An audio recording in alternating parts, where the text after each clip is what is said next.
Hola, bienvenidas y bienvenidos a su podcast RH, en donde valoramos lo humano del recurso. Antes de comenzar con este capítulo, quiero agradecerles a todas y a todos los que nos siguen, los que se han suscrito al canal. Ya somos 17,000, un poquito más de 17,000 personas en esta comunidad en donde hablamos de temas de recursos humanos, temas humanos. Y recuerden también que no solamente estamos en YouTube, sino también nos pueden encontrar ahora en Spotify como RH Podcast. Y bueno, en este capítulo vamos a hablar de un tema sumamente importante para la actualidad profesional, ¿no? En los momentos en los que vivimos de tantos cambios y de tanto dinamismo a nivel global, las empresas están buscando crecer y crecer de una forma sostenible y constante, ¿no? Y para esto se ha creado una metodología que ahorita vamos a hablar más de ello, que se llama Growth Management, la cual justamente le permite a las empresas no tener un crecimiento, digamos, de one shot, sino que sea un crecimiento a lo largo del tiempo y que sea un crecimiento que lo vayan midiendo y que lo vayan gestionando de manera que les permita no solamente crecer en tema volumen de ventas, sino también en presencia de marca, en posicionamiento y en todo lo que tenga que ver con la percepción que tienen las empresas, bueno, los usuarios de esas empresas. Y para ello vamos a platicar con Susana Arias, Permanent Placement Senior Manager, y le doy la bienvenida. Susana, ¿cómo estás? Muy bien, Gerardo, ¿tú qué tal? Muy bien, muchas gracias. Qué bueno que estás aquí con nosotros, es un gusto. Gracias por la invitación. No, de que aparte, si no mal recuerdo, eres la primera persona no mexicana que está aquí con nosotros en el podcast. Sí, mira, ya me pueden dar mi medallita por ahí, claro que Exactamente. Para empezar, Susana, coméntanos un poco de ti. ¿Quién es Susana Arias? Súper, pues mucho gusto para todos los que están viendo. Yo soy Susana Arias, soy colombiana, como ya por ahí hiciste el spoiler. Llevo casi 6 años viviendo acá en México, pues he hecho carrera, digamos que en el ámbito internacional, más, o sea, en la parte corporativa. He trabajado en distintos países. Me he especializado también en la parte de marketing y bueno, por ahí también otro spoiler que ya diste, sí, estuve 5 años trabajando muy de la mano de la parte de esta estrategia de growth marketing, sobre todo en growth hacking y growth management. Perfecto. ¿En qué países has vivido o has tenido la experiencia de vivir? Sí, bueno, pues estuve en Dinamarca, tuve la oportunidad de terminar allí la universidad, luego pasé a España, donde hice mis prácticas profesionales de la universidad ya para graduarme, y tuve la fortuna de que la empresa donde empecé pues ya me contrató y me quedé un par de años viviendo allí en España. Luego ya di el salto para acá, para México, pues sí me ofrecieron un proyecto bastante interesante y bueno, más cerca de casa, cultura también mucho más conocida y familiar para mí, entonces 4 países ya.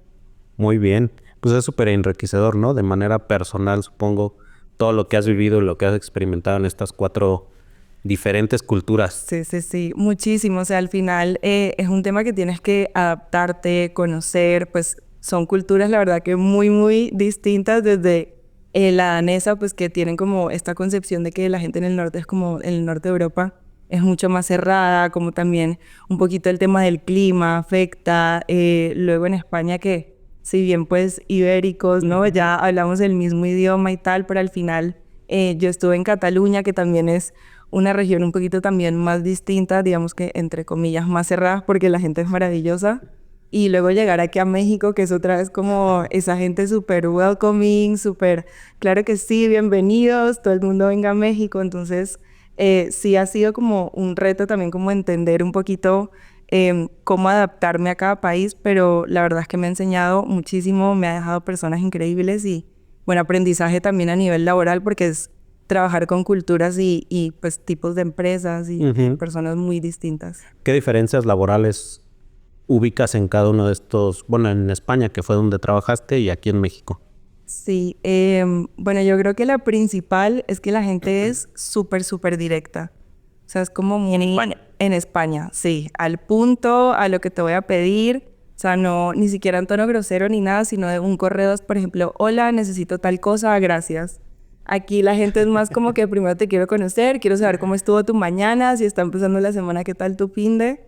y es como mucho más, como más abierto, un poquito más de, a ver, primero dime cómo estás, hacemos la plática, como se dice aquí, y ya luego vamos al punto. Creo que eso es como lo que más me ha marcado, que estaba muy acostumbrada a, mira, necesito tal cosa, y aquí es como ese abracito otra vez.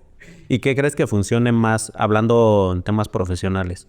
¿El ser directos, el ser un poco más abiertos en temas personales incluso, o un mix?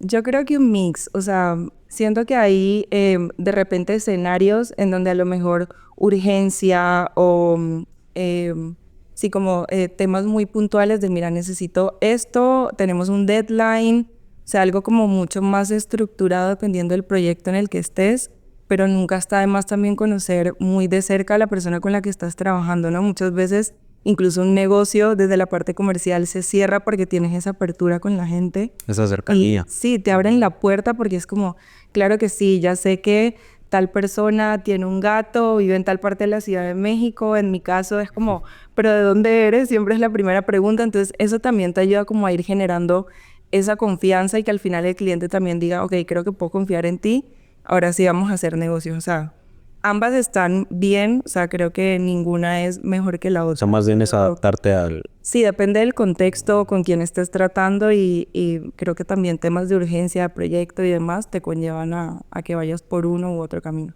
Oye, ¿y en tu experiencia profesional aquí en México te has encontrado con muchas personas que vienen de otros países? Sí, muchísimos. La verdad es que el tema de multiculturalidad en México es enorme, o sea, basta con que te vayas a caminar por Reforma, Condesa, Roma, Cuauhtémoc y escuchas incluso gente hablando en su idioma, no ni siquiera diferentes acentos, sino ya en distintos idiomas. Entonces sí, he tenido la fortuna de encontrarme con muchas personas de distintos países en el ambiente laboral. ¿Y eso te ha ayudado a ti como también extranjera? O sea, ¿te ha ayudado a abrir puertas profesionales para tu actividad o es Pues, algo que no tiene un factor tan importante?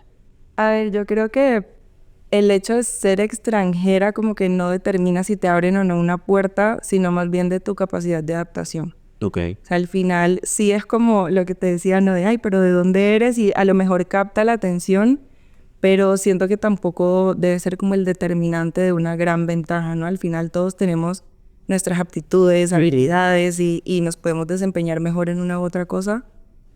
Siento que a lo mejor es un icebreaker, pero no creo que sea como que por ser extranjera ya tengo un paso más allá. Vale, perfecto. Bueno, pues eso habla muy bien del mercado mexicano, ¿no? Porque durante mucho tiempo se hablaba mucho de este tema del malinchismo, que nosotros como mexicanos les abríamos más las puertas a personas extranjeras más que a las mismas personas de aquí, pero por lo que comentas, y sí me parece que es una tendencia por toda la multiculturalidad que estás dando a nivel global, pues ya es algo más común, más normal. Sí, yo creo al final también que la gente ha empezado a ser más consciente del término del malinchismo, ¿no? Y al final es como, no, porque voy a tratar mejor a las personas que vienen de afuera si aquí también nos podemos hacer valer, ¿no? O sea, Exacto. al final todos somos iguales y a lo mejor es eso. Yo me quedo con que es un icebreaker y más nada de eso. Hoy en Colombia no has tenido la experiencia de trabajar. En Colombia directamente no, pero sí he tenido la oportunidad de trabajar con el mercado colombiano, sí he tenido experiencia con varios países de Latinoamérica incluso. Entonces, directamente vivir en Colombia y trabajar allí, como lo he hecho, por ejemplo, aquí en México o en España, no, pero sí tengo experiencia con el mercado. Viajaba muchísimo allí, tuve varios proyectos allí, entonces sí estoy familiarizada. ¿Y es algo que en algún momento te gustaría hacer, regresar a Colombia? Claro, sí, sí, sí. Siento que uno siempre quiere volver a sus raíces. En mi caso sí, lo veo un poquito más a largo plazo. Ahora la verdad es que tengo un crecimiento profesional muy grande aquí en México, o sea, lo veo proyectado a un par de años todavía, entonces eventualmente sí. No sabría decirte cuándo, pero sí, mucho más adelante. Súper. Bueno, Susana, para entrar al tema del podcast, el Growth Management, ¿qué nos podrías decir qué es el Growth Management para las personas que no están tan familiarizadas con el término? Súper. A ver, el Growth Management es una estrategia, al final de cuentas, en la que combinas como tres pilares. Uno que son los datos, que creo que ahora el término data driven o estar como de basarte mucho en la data ha estado como en auge estos últimos años. Experimentación también, este término del A/B testing, de vamos a intentar cosas distintas, vamos a hacer brainstorming, vamos a pensar fuera de la caja, hace parte de la experimentación. Y por último ya la parte de automatización, que es todo pues la utilización de tecnología, ¿no? Al final AI creo que ahora es el tema en el que todo el mundo se centra, sí, el gran boom, miles de plataformas, herramientas y demás. Entonces la automatización también hace parte como del growth management, ¿no? Entonces, cómo se integran estos tres pilares al final para que una empresa logre un crecimiento sostenido y pues realmente que no sea algo como tú decías, ¿no? De one shot, me conocieron, el boom, tuve miles de usuarios y a partir de ahí, ¿qué pasa, no? O sea, después de eso, ¿qué más hay? ¿Qué estrategias se siguen dentro del growth management para justamente crear este crecimiento constante a lo largo del tiempo? Pues depende un poco también de en qué etapa está la empresa o qué tipo de empresa es, ¿no? Si es producto, servicios, si es más digital, fintech, etcétera. Pero me gustaría pensar que son tres como las más grandes, ¿no? Una que es el growth hacking, que es creo que la más famosa. La otra es jobs to be done. Y luego tienes una que es un poquito más centrada a embudos con 5 pilares claros. Entonces, a ver, esta última que te menciono es, por ejemplo, yo quiero identificar mis puntos críticos dentro de mi proceso o con mis usuarios o en mi producto. Entonces, primero es revisar mi estrategia de adquisición, ¿no? Entonces, ¿cómo estoy llegando a los clientes? ¿Qué estoy haciendo? Que hoy en día lo más popular pues es a través de estrategias digitales, SEM, SEO, con landing pages, o sea, campañas digitales al final del día. A partir de allí es cómo retengo a mi cliente, o sea, qué hago para la retención, ¿no? Y cuál es esa primera experiencia que se lleva. Una vez lo atraigo, utiliza mi servicio o mi producto y ¿tuvo una buena experiencia o no? O sea, cómo va avanzando en el funnel. A partir de allí, tuvo una buena experiencia, ok, ¿cómo lo retengo? ¿Cómo hago que se quede y generar esa recompra? Okay. Si no tuvo una buena experiencia, ok, paro a ver por qué. ¿Es una versión beta? ¿Estoy desarrollando o lanzando nuevas versiones en caso de que sea un producto o una aplicación? ¿O cambié algo en el servicio? ¿Le subí al fee? O sea, ¿qué hizo que ese usuario no tuviera esa primera buena impresión? Ya cuando logro identificar, o sea, cuál fue como ese punto crítico o ese cuello de botella, otra vez estamos en la parte de retención, ¿no? ¿Cómo hago que se quede?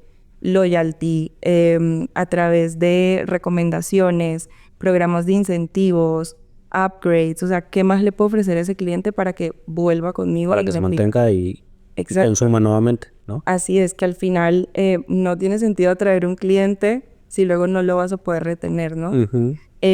Después de eso es ya un poco ver como el ciclo de vida de ese cliente que vas atrayendo, ¿no? Ya tengo una recompra, pero ¿cada cuánto? O sea, ¿cuál es ese lifetime value, no? ¿Cada cuánto me compra? ¿Cuál es su necesidad puntual? ¿Qué más le puedo ofrecer? O sea, sigue como toda esta parte de seguimiento para que ese cliente se quede contigo a largo plazo. Okay. Esto es como esa primera estrategia. En tu experiencia, ¿qué tanto se está implementando esa estrategia o esa metodología en las empresas a nivel global?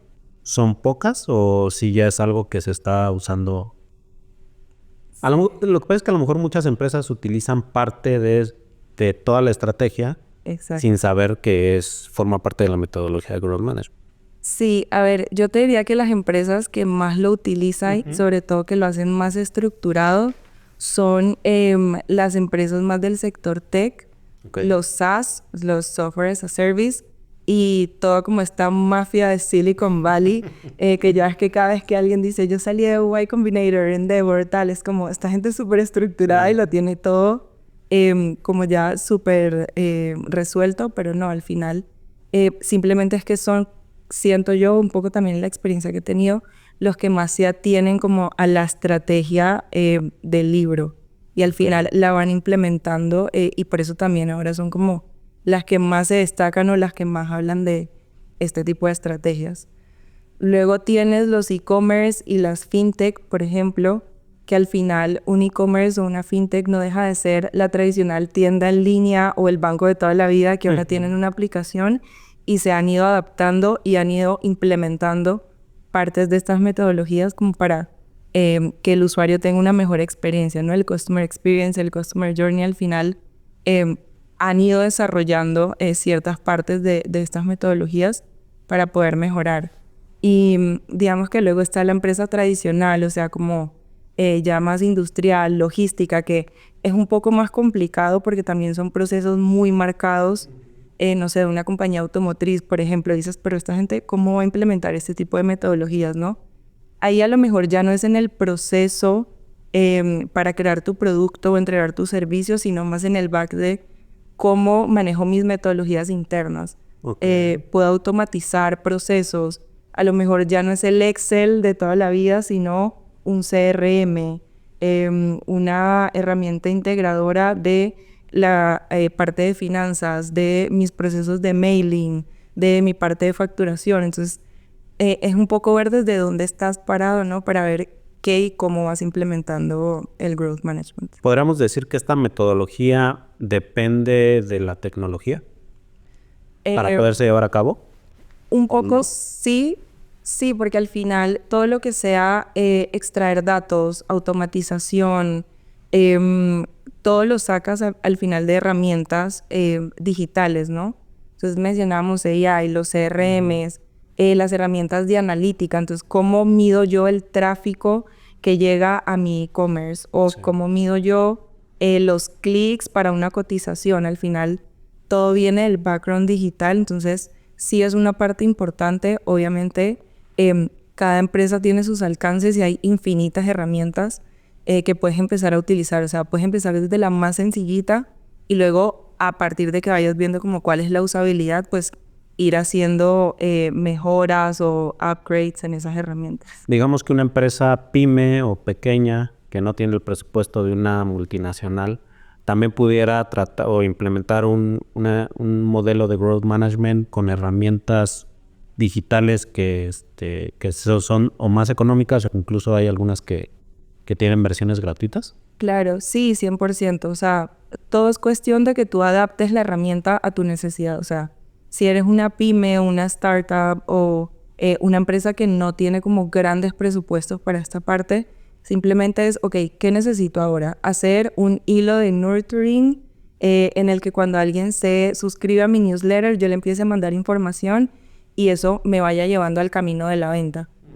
Hay miles de herramientas de mailing gratuitas que te dan un tope de, no sé, 5,000 correos al día o 1,000 correos al día. Entonces, es ir descubriendo esa herramienta que se adapta a ti, ¿no? Hay miles de herramientas que de verdad yo creo que tengo un máster en hacer cosas con poco presupuesto y siempre hay. O sea, tienes muchas opciones de dónde tomar en el mercado. Actualmente tu actividad, ¿cómo implementas esta metodología dentro de lo que haces? Mira, en reclutamiento la verdad es que ha sido un reto. La verdad es que Adecco es como un gran corporativo, ¿no? Pero que al final también está muy abierto a hacer cosas distintas. Entonces, pequeños pasos. Al final, creo que cuando tienes una empresa tan estructurada, tampoco puedes ir enseguida a hacer 1,000 experimentos, sino como quick wins que te van llevando como a esa apertura y al final a ir creciendo en la estrategia. Entonces, por ejemplo, en mi equipo algo tan sencillo como quieren ver la cara de la persona que les está o vendiendo el servicio o quien está reclutando. Entonces, empezamos con el TikTok de una chica de mi equipo que quiero hacerle un shout out porque es increíble. Andy, tu mejor amiga reclutadora, por ejemplo. Entonces, da tips de reclutamiento, de cómo mejorar tu CV. Si eres una empresa que está batallando mucho con un tipo de posición, que no te dé miedo ir a un headhunter o a un reclutador porque al final no es tan caro como la gente piensa, que a veces nos ponen allí como esto es inalcanzable y no tengo el presupuesto. Al final se adapta para todo el mundo. Entonces, herramientas digitales como TikTok, Instagram, el mismo LinkedIn. También otra persona de mi equipo, Sari, que lo hace increíble, pone todos sus martes de vacantes y sus jueves de Sari Tips. Entonces, al final es ir utilizando las herramientas digitales. Esta parte del growth management llama más como a la parte de adquisición que te comentaba, que es más como a través de SEM, SEO, Ads, etcétera. Creo que es como la parte más fácil o esa pequeña estrategia más asequible O la que para las empresas. la mayoría de las empresas hace, ¿no? Y ya desde hace tiempo. Sí, también. Lo que pasa es que ahí también siento que todo el mundo dice, yo lo hago, pero ¿cómo lo estás haciendo, no? O sea, realmente tú estás viendo las palabras clave que estás utilizando, las frases ideales para que tu target llegue a ti, ¿no? Entonces, no es lo mismo decir servicio de reclutamiento y selección de personal a decir, yo te ayudo a encontrar el talento ideal para el SAP PP o PM de IT o el cybersecurity o especialidad en, por ejemplo, automotriz de el director de operaciones con experiencia de tantos años. O sea, tú tienes que saber utilizar las palabras concretas para llegar a este tipo de personas, ¿no? Porque si yo soy una persona de recursos humanos, un gerente de recursos humanos de una empresa, normalmente no busco servicios de reclutamiento y selección de personal, sino headhunters especializados en IT, headhunters especializados en mi industria o en mi giro o en tal especialidad. Creo que eso es lo que hace la diferencia, no irte. Todos hacemos marketing online, digital al final, pero no te vayas por lo general, sino que tienes que entender muy bien cuál es tu propuesta de valor, cuál es tu core y a quién le estás hablando. O sea, cómo habla esa persona. Así es realmente como le llegas. Y generar contenido que vaya adecuado a cada uno de esos grupos, ¿no? Claro, como lo que comentas. Sí, así es. En el mundo de los servicios, me parece que siempre ha sido como más complejo identificar o implementar estrategias que te ayuden con este crecimiento constante, ¿no? A diferencia de una empresa de producto que suele ser un poco más sencillo, bueno, hablo desde mi perspectiva, Sí. posicionar el producto, venta y recompra, ¿no? Los servicios suele ser un poco diferente y complejo, ¿no? La recompra.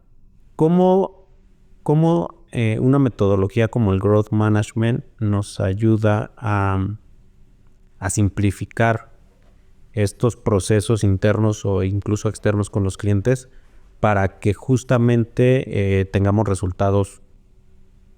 Muchas veces las empresas te piden resultados inmediatos, ¿no? Sí, bueno. Porque sabemos que esto también es a largo plazo. Justo, ¿no? sí. Pero muchas veces te piden resultados inmediatos. ¿Cómo hacer qué tips hacer para que empieces a tener resultados mientras sigues armando tu estrategia a largo plazo? A ver, yo creo que es importante identificar los quick wins o esos proyectos o esas pequeñas estrategias que puedes ir activando que son más rápidas, valga la redundancia, mientras vas desarrollando tu estrategia a largo plazo. O sea, tiene que ser un mix de ambas. O sea, mientras tú tienes como esa estrategia de para los próximos, no sé, 3 meses, 6 meses, incluso un año, si quieres, también en paralelo tienes que tener como esas pequeñas herramientas que son, ok, voy a hacer, me lo invento, un evento, un desayuno y voy a invitar a 20, 30 personas porque les voy a llevar un speaker que les dé un contenido de valor y les hable de tal tema, ¿no? Entonces, eso es un quick win porque es algo que dices, ok, de aquí a 3 semanas, 2 semanas, tengo el venue, tengo el catering o me consigo un lugar que si no tengo muchísimo presupuesto, me dé bebidas, pasabocas y ese es como mi primer punto de acción, ¿no? Okay. O un webinar, si no cuentas como con tanto presupuesto para ir puntualmente al evento, ¿no? O, por ejemplo, algo tan sencillo como una creatividad que pongas a rotar en redes sociales o un testimonio de un cliente que quedó demasiado contento contigo. Porfa, ayúdame con un video de 30 segundos donde tú genuinamente cuentes cómo te fue conmigo, a qué llegamos, qué logramos, y así la gente también va a empezar a confiar, ¿no? Porque al final el voz a voz suena muy tradicional, pero sí, o sea... Es lo que más vende, ¿no? De hecho, más en estos tiempos. La recomendación, o sea, todo el mundo sale a buscar en TikTok, en el buscador de quién ha probado tal marca o ¿cómo les fue en su experiencia en tal restaurante o en tal hotel? Entonces, ahí ya te hablo de restaurante, hotel, viaje, aerolínea, en nuestro caso, servicio de reclutamiento, es un servicio, o sea, ya no estás hablando como de si compré unas gafas y me salieron rotas o no, sino cómo fue tu experiencia. Exacto.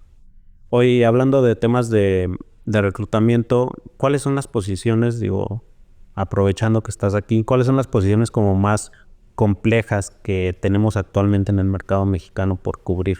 O industrias, o las industrias que están buscando más Mira, yo cantidad de talento.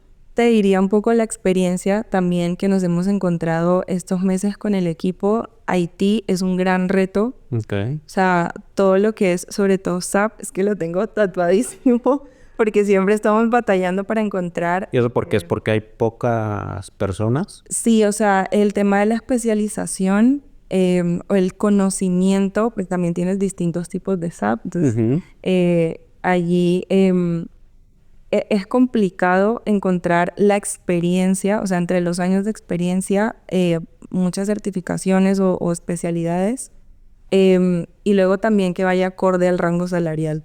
Ok. Entonces también, no solamente que sea difícil encontrar en el mercado, sino que a veces también las empresas tienen que ceder un poquito ante ese paquete de compensación.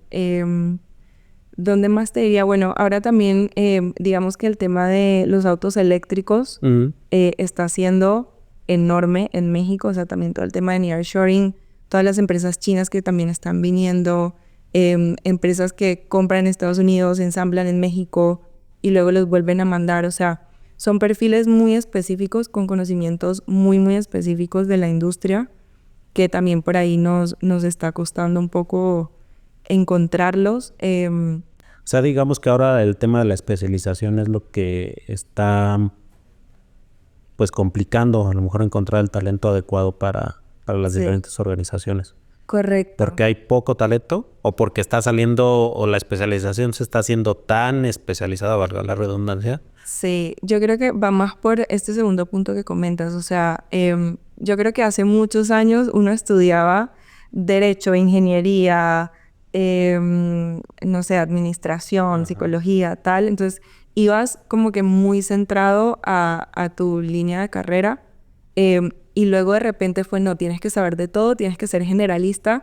Y de repente nos empezamos a volver generalistas y estamos volviendo a la especialización. Sí, o sea, es muy importante al final. O sea, como que la industria se está marcando muchísimo un claro norte hacia dónde se está moviendo. Entonces, obviamente de nuestro lado también tenemos que ir siguiendo esa tendencia, ¿no? Ok, ¿en qué soy bueno? ¿Qué me gusta? E irme especializando por allí o dónde me veo en X años, ¿no? Entonces, sí, hay que ir como encontrando el talento con ese grado de especialización que...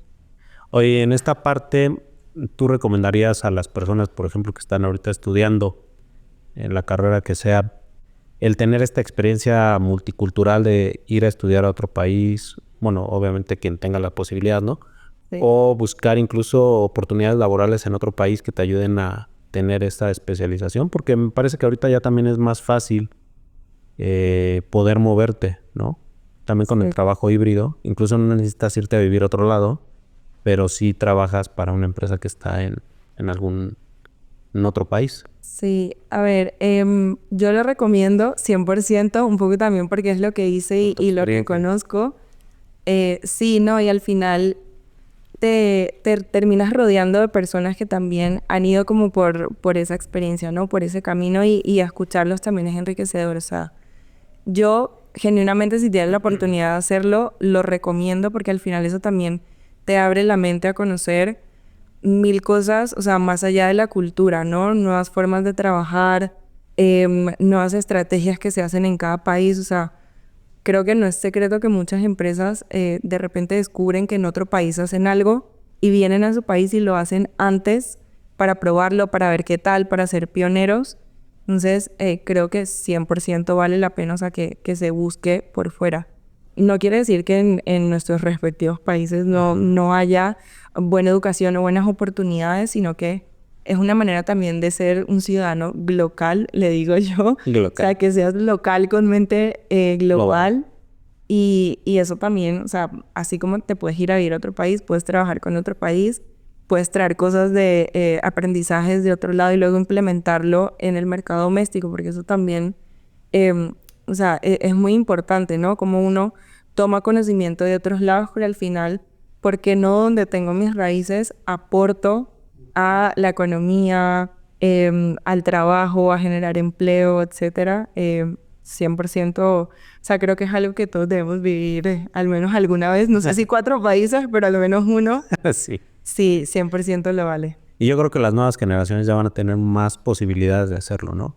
Con toda esta globalidad que se vive actualmente, me parece que sí hay más flexibilidad y más posibilidad de que más personas lo puedan llevar a cabo. Oye, ¿tú cómo ves la metodología de Growth Management hacia adelante? ¿Qué crees que venga después de lo que estamos haciendo ahorita? ¿O qué haría falta? Mira, AI es lo número uno, Es que sí. o sea, es lo primero en la tabla, porque así como se multiplican las empresas que le hacen la competencia a ChatGPT, sí es una herramienta que en verdad nos va a ayudar muchísimo a ser más ágiles en nuestro trabajo, o sea, desde la automatización, desde recopilar datos. A mí siempre me gusta decir que no hay que caer en parálisis por análisis, o sea, tampoco demasiada data sin actuar, pero sí es verdad que te va a ayudar o sea, a entender un poquito más y a tomar decisiones, no solamente basados en lo que yo creo o en mi corazonada, sino realmente en ver los resultados plasmados a través de la data. La automatización y la personalización sobre todo, o sea, que el usuario, si bien tú le estás poniendo a hablar con un chatbot a través de WhatsApp, sienta que el chatbot entiende qué es lo que necesita y que realmente se lleve la experiencia de, ok, no necesito hablar con una persona, esperar a que me responda, responder, estar pendiente tal, sino que ya a través de un proceso marcado de un chatbot o de esta personalización, yo obtenga las respuestas que necesito. O sea, yo soy súper fan de que el factor humano se tiene que quedar, o sea, el factor humano al final es irreemplazable. Esa era mi siguiente pregunta. Sí, o sea, no, la verdad es que las personas al final somos las que ponemos el conocimiento y qué hay detrás de esa personalización, ¿no? ¿Qué hay detrás de esa persona que programa ese chatbot? Al final es nosotros ideamos esas estrategias que hacen sentido para que nuestro cliente encuentre todo lo que necesita a través de la personalización. Pero sí, o sea, siento que es una combinación, ¿no? O sea, entender muy bien qué es esa necesidad que tiene mi cliente, por qué usa mi producto, por qué usa mi servicio, ponerlo en este hilo y que al final el cliente sienta, ok, esta empresa me está entendiendo, voy siguiendo mis procesos, si no, tengo un Q&A en otro apartado o siempre puedo llamar porque, Alguien. reitero, o sea, es importante tener también ese servicio al cliente y ese factor humano, pero nos va a hacer los procesos mucho más rápidos y más fáciles. ¿Tú cómo ves? Digo, ya ahorita me comentabas que piensas que las personas siempre debemos de estar ahí, ¿no? No es algo que la tecnología nos vaya a reemplazar. Pero sí es cierto que a lo largo de todo el proceso, seguramente cada vez más la inteligencia artificial nos va a ir acotando los tiempos y nos va a ir ayudando a eficientar procesos. ¿Cuál consideras tú que va a ser el aporte de las personas cuando, digamos, la inteligencia artificial ocupe más el espacio de lo que ocupa actualmente? Lo que está detrás de la inteligencia artificial somos nosotros, ¿no? Entonces, ese conocimiento, este pensamiento crítico, estas estrategias, el conocimiento empírico también, o sea, todo esto lo vamos a trasladar a la tecnología. Entonces, al final somos nosotros los que estamos como en ese back. Por eso digo que el factor humano sigue siendo completamente importante. O sea, tiene que haber alguien que programe o que se encargue de desarrollar este tipo de tecnologías. Entonces, a lo mejor ahí nuestra labor va a ser más como entender cómo podemos hacer que estas herramientas sean eficientes y no tanto desde la ejecución. Ok. Si supongamos que hay una empresa que no sabe nada de tecnología, que es una empresa familiar y que como todas las empresas tiene la intención y el objetivo de crecer, ¿no? ¿Qué tips les podrías dar tú a ellos o a esta empresa para implementar un modelo de growth management que les permita justamente ese crecimiento? Supongamos que es una empresa que prácticamente no tiene presupuesto, ¿no? Es familiar. Sí. ¿Qué son las primeras cosas que tendría que hacer para empezar a crecer? Mira, yo te diría primero, si es una empresa como muy tradicional, tipo pequeña, súper familiar, de nunca hemos hecho nada distinto, lo primero es pensar qué no están haciendo los demás, ¿sabes? O sea, dentro de mi sector, ¿cuál es ese gap o qué es eso que nadie se atreve a hacer o ese paso que nadie se atreve a dar? De, no sé, yo voy a hacer una campaña, te hablo de un out of home distinto, ¿no? O sea, de en lugar de tener, no sé, un letrero en la puerta ofreciendo mis servicios, es voy y hago volanteo, algo tan sencillo como eso, ¿no? O sea, el marketing tradicional también hace parte del growth management. O sea, tú no puedes dejar de hacer marketing tradicional, simplemente lo combinas con estrategias distintas. Entonces, empezar desde qué no están haciendo los demás, hacer una lluvia de ideas y dar ese paso, ¿no? O sea, animarte con los recursos que tengas. O sea, no necesitas tener miles de dólares. Puedes simplemente hacer una creatividad y pegar los volantes por todos lados. Puedes hacer un video de TikTok distinto, Es lo que te iba a decir. divertido. Vimos hace poco lo que pasó con Macario Martínez, ¿no? Algo así se llama. Este chico que hace música, que era barrendero, ahorita creo que ya no es, pero con un TikTok justamente se dio Llegas a miles de a conocer. personas. Sí, o sea, mira, algo tan sencillo, pero tan necesario como, no sé, cómo programar tu lavadora, estos de LG que ahora van con la aplicación, ¿no? Si tú eres una empresa que se dedica a hacer mantenimiento de lavadoras, instalaciones, de moverla, incluyes ese servicio como de transporte, de moverla de un lado a otro, ¿cómo te vas a conocer? Haz un TikTok tan sencillo de, ¿te ha pasado que no sabes cómo programar tu aplicación con tal? Si tienes este modelo, este tipo de teléfono, o sea, al final ellos lo saben, ¿no? O, por ejemplo, hay estas lavadoras que tienen la conexión fría y caliente, ¿no? Mi lavadora solamente tiene un tubo, ¿qué hago? O sea, responde a esas preguntas que al final tienen tus usuarios y tus clientes de toda la vida y trasládalo al ambiente digital. Algo también tan sencillo como que tu negocio esté en Google Maps. Hay muchos negocios muy locales o a lo mejor un poquito más informales que no están allí, pero al final si yo estoy, no sé, se me quedó mi llave en X lugar y no puedo entrar a mi casa. Una cerrajería en Google Maps es la clave. Sí, eso es muy cierto, porque incluso a mí me ha pasado que de repente ando en un lugar donde no conozco, pero necesito pasar a alguna papelería, entonces ya en Google Maps preguntas papelerías cercanas. Exacto. Y pues sí, obviamente son pequeños negocios que se van haciendo de más cantidad de clientes, ¿no? Correcto. Sí, o sea, yo confío plenamente en que la democratización de la tecnología es algo hacia donde todos tenemos que caminar. O sea, que todo el mundo pueda utilizarlo para darse a conocer. No siento que deba ser algo como tan difícil o del gran corporativo o de la empresa más grande. Ok, o sea, el primer mensaje sería que esta metodología de growth management la pueden aplicar desde la empresa familiar Hasta que tradicional. está en un solo punto hasta una empresa Multinacional, ¿no? corporativo, que cotiza en bolsas, si quieres. Y que no tiene tanto que ver con el presupuesto que inviertas, sino más bien con la creatividad con la que haces las cosas y el estar siempre abierto a hacer cosas diferentes. Sí. O a buscar más bien una forma diferente de llegar a tu público. Correcto, sí, 100%. O sea, hemos visto, incluso aquí en México, a mí me encanta el audio este de se compran mostrones. Es súper famoso. Claro, pero para todos los extranjeros. sí, por favor, búsquenlo en YouTube, es buenísimo, pero es como un audio de una niña de hace no sé cuántos años, que ahora ya es bastante más mayor, famosísima. ¿Cómo se dio a conocer? Fue un video de YouTube, algo tan sencillo como eso, y de repente por toda la Ciudad de México, no sé si en otras ciudades porque creo que no lo he escuchado acá en el país, pero por lo menos aquí, da igual la colonia en la que estés, creo que es el típico. audio está en todos lados. Es típico de aquí. Yo recuerdo también un amigo francés que estaba súper extrañado. Me contó un día, es que me desperté en mi casa y escuché el se compran Sí, colchones. Y se me fui, me metí al metro, salí en mi trabajo y otra se vez. compran colchones. Claro. Pero sí, ese es el poder de hacer algo tan...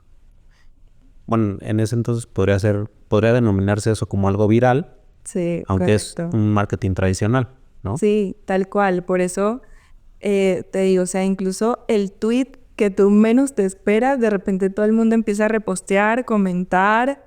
Sí, esto también me pasó a mí, o no les ha pasado, ¿qué tal? Bueno, vayan a este hilo y ahí ya encuentran la respuesta. O sea, es cuestión de también ser constante. Y No también tener perder. cuidado lo que pone uno, porque como tú Sí, dices, tú tienes puedes que estar entender. buscando que un post que tú creaste específicamente para alguna actividad se haga viral y resulta que de repente pones algo personal que a lo mejor no es tan importante para todos y es lo que se hace viral, ¿no? Entonces hay que tener mucho cuidado con lo que Sí. también manejamos en redes sociales. Sí, también, o sea, al final, yo lo que creo con el tema de los mensajes, sobre todo hablando más desde la parte de marketing, es, no lo puedes forzar tanto porque se va a notar que lo estás forzando. Tampoco puedes poner cualquier cosa porque entras en ese peligro, ¿no? Todo es cuestión de entender a tu audiencia. Exacto. Y ahí quisiera retomar lo del A/B testing, ¿no? Prueba, o sea, tienes que probar y experimentar. Obviamente no vas a probar cualquier cosa, ¿no? O sea, tienes que tener como cierta base en cuanto a datos o entender qué está haciendo la competencia o si eres pionero en tu país, ver cómo lo están haciendo en otro lado o si de verdad eres pionero y absolutamente nadie lo ha hecho, tienes como toda la página en blanco para probar cosas que hagan sentido para tu negocio. Entonces, creo que todo depende de entender, primero, qué vas a ofrecer tú, o sea, qué tienes para ofrecer a tu cliente, qué está buscando tu cliente, o sea, no le vas a ir a ofrecer... Pero si está buscando manzanas, ¿no? Exacto. Tienes que Entonces, hacer match con la necesidad que ellos tienen. correcto, sí. Ese es, si lo quieres poner sofisticado, el famoso Product Market Fit, Sí. que es realmente qué necesita mi cliente y si yo estoy supliendo eso. Y si, por ejemplo, tu servicio o tu producto no es como de necesidad básica, ¿cómo creas la necesidad? ¿Sabes? Por ejemplo, un viaje de lujo o una empresa que ya tiene su departamento de recursos humanos, ¿por qué voy a ir a buscar por fuera un servicio de headhunting o de reclutamiento? O sea, al final es cómo le hablas a esa persona para decirle, hey, yo te voy a ayudar a solucionar esto que es tu cuello de botella, y no solo a ti, sino en toda la industria. Exactamente. Es entender, o sea, todo parte de entender, de nuevo, sin caer en la parálisis por análisis, o sea, también hay que ir accionando porque al final el A/B testing es prueba y error. Si pruebo y me sale bien, maravilloso, lo sigo haciendo. Si pruebo y me equivoco, ok, ¿por qué salió mal? ¿Qué ajusto? Exacto. Entonces, Digo, eso sería otro de los tips, ¿no? De analizar la información que estás generando, tanto tu empresa como el público objetivo que tienes, ¿no? sí, 100%. Porque ahorita, digo, con todos los medios digitales que tenemos, se genera una información descomunal que, como dices, si te detienes a querer analizar todo, No, nunca. no vas a hacer nada. Correcto. Pero tienes que escoger 2 o 3 factores que consideres importantes para empezar a llevar a cabo estrategias. Correcto. Sí, totalmente. O sea, al final ahí también te diría otro tip que considero súper importante.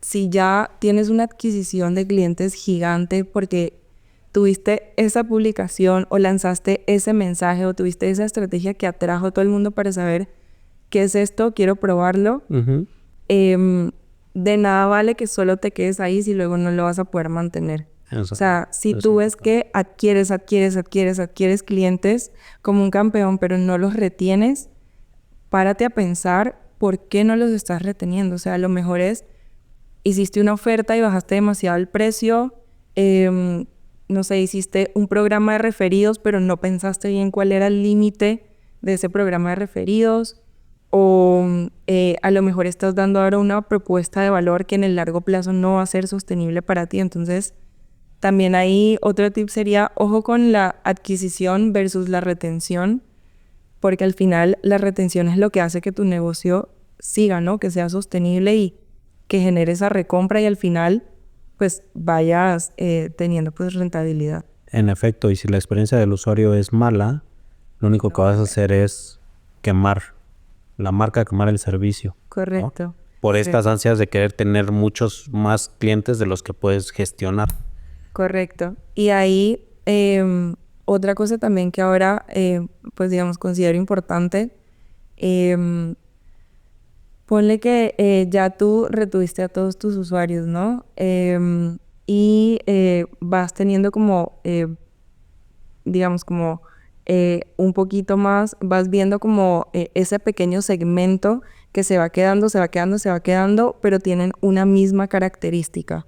Entonces, ok, ¿por qué este tipo de usuario y no estos con este otro comportamiento? Porque estos se están quedando y porque estos no, ¿no? O sea, ¿cuál es la diferencia? A lo mejor tengo que replantear a quién le estoy hablando y si realmente ambos son mi buyer persona o si me tengo que concentrar más en este otro segmento. Exactamente. Ahí también ojo con dejar todos los huevos en una canasta, pero sí es importante también entender a tu usuario y a partir de allí ofrecerle más cosas, ¿no? Upselling y cross-selling ok, tengo este producto, este servicio, ¿cómo lo puedo complementar? ¿Qué más te puedo ofrecer? O dentro de ese mismo producto o servicio, ¿qué otros niveles tienes, no? Entonces, todo es una cadena, o sea, se van enlazando como muchas cosas, pero todo empieza desde que tú sepas tu propuesta, entiendas a tu usuario, le entregues esa propuesta de valor, lo retengas y a partir de allí vayas también como diversificando y sumando. La oferta de valor que le puedes dar. Así es. Perfecto. No, pues súper interesante, ya lo saben, para las empresas micro, pequeñas que están pensando en crear estrategias de marketing para crecimiento constante, pues aquí tienen ya algunos tips que les pueden funcionar. Susana, para ir terminando la entrevista, actualmente cuéntanos cuál es tu actividad. Bueno, ahora mismo estoy como Permanent Placement Senior Manager en Adecco. Aquí estamos llevando junto con mi equipo las posiciones de Middle Management hacia arriba. La verdad es que ya verán que mi background no fue 100% recursos humanos antes de entrar aquí, pero justo quisiera tomar eso de ejemplo, ¿no? Ajá. Adecco es un corporativo súper estructurado con muchos procesos, pero no dejaron de traer a una persona que está acostumbrada a hacer las cosas distintas, estrategias diferentes, probar, experimentar para poder crecer también en este segmento, ¿no? De este servicio que ofrecemos del reclutamiento y headhunting. Entonces, pues sí, un poquito. ¿Se especializan en todas las posiciones o hay Sí. algún tipo de posiciones? Tenemos Tipo. distintas industrias, o sea, tenemos IT, tenemos automotriz, llevamos posiciones de healthcare, de turismo también, o sea, la verdad es que tenemos distintas personas en el equipo con experiencia en casi que todas las industrias. Ok. No quiero decir todas, por no...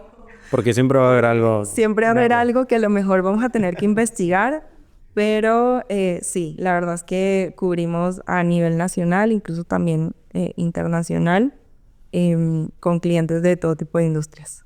Súper. Si alguien te quisiera contactar, ¿por dónde lo puede hacer? Sí, pues a susana.arias@adecco.com o en mi LinkedIn me encuentran tal cual, Susana Arias Zuleta con Z, que siempre me preguntan. Me pueden mandar también por allí un mensajito y súper disponible para hablar con quien lo necesite y obviamente mi equipo también súper dispuesto. Perfecto, pues ya lo saben, si tienen alguna necesidad sobre conocer un poco más lo que es el growth management, estrategias de marketing para atraer nuevos clientes y para fidelizarlos, pues acérquense con Susana. Igual también si requieren algún tipo de apoyo en la atracción de talento, pues con Susana lo pueden hacer. Claro que sí, encantadísima. Mil gracias por la invitación. No, de qué, a ti muchas gracias por estar aquí. ¿Algún último mensaje que quieras compartir con la audiencia? Sí, bueno, la verdad es que atrévanse a probar cosas distintas para su negocio. Al final, lo que decía, es cuestión de probar. Lo que salga bien, pues maravilloso, lo replicamos. Y lo que no, pues saquen aprendizajes de ello, pero no se queden como en lo mismo de siempre, que al final nos quejamos de, es que no pasa nada diferente, pero si no intentamos cosas, pues ahí nos vamos a quedar. Así que espero que se lleven ese mensaje de este episodio. Perfecto. Pues muchísimas gracias, Susana. No, a ti, mil gracias. Y gracias a todas y todos ustedes. Recuerden compartir el contenido, darle like, seguirnos en YouTube, en Spotify también. Y los esperamos para el próximo capítulo.